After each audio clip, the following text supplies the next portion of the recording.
I'm just fucking lit, man, I'm just fucking lit. Drink a bottle of this shit, man, bottle of this shit. I'm about to write a hit, man, about to write a hit. No, I'm never gonna quit, man, never gonna quit. I just took another hit, man, took another hit. I'm about to...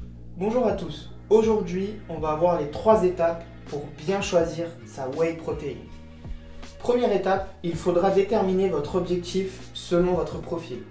Car il existe plusieurs types de protéines, les caséines, les concentrés, les isolats et les gainers. Elles ont toutes leurs spécificités. Par exemple, quelqu'un qui voudra prendre de la masse musculaire avec un profil ectomorphe, c'est-à-dire avec un métabolisme rapide, s'orientera plutôt vers les gainers, car ils sont plus chargés en glucides et plus caloriques.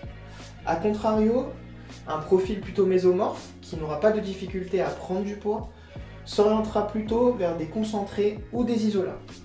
Ensuite, deuxième étape, c'est la vérification de la qualité. Ça passe par la vérification de la source, savoir si elle est plutôt laitière ou fromagère, par exemple. On va regarder aussi l'origine du produit, savoir si la matière première provient d'un pays européen ou non. Et on va regarder aussi le procédé de fabrication, ainsi que les éventuels labels que porte le produit.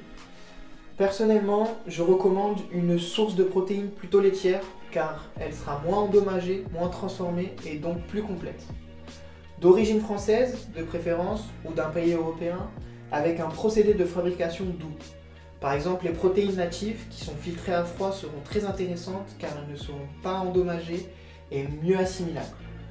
Les protéines aussi avec le label Volac sont très intéressantes. Troisième et dernière étape, une fois que vous avez bien filtré tous les produits, il ne vous reste plus qu'à choisir parmi le meilleur rapport qualité-prix selon votre budget. Voici mes conseils pour bien choisir sa protéine en poudre. N'hésite pas à commenter la vidéo si elle t'a plu, dis-moi si elle t'a été utile et si tu veux voir d'autres vidéos de ce genre. Si tu as des questions, n'hésite pas à me les mettre aussi en commentaire, j'y répondrai et on se retrouve pour la prochaine vidéo.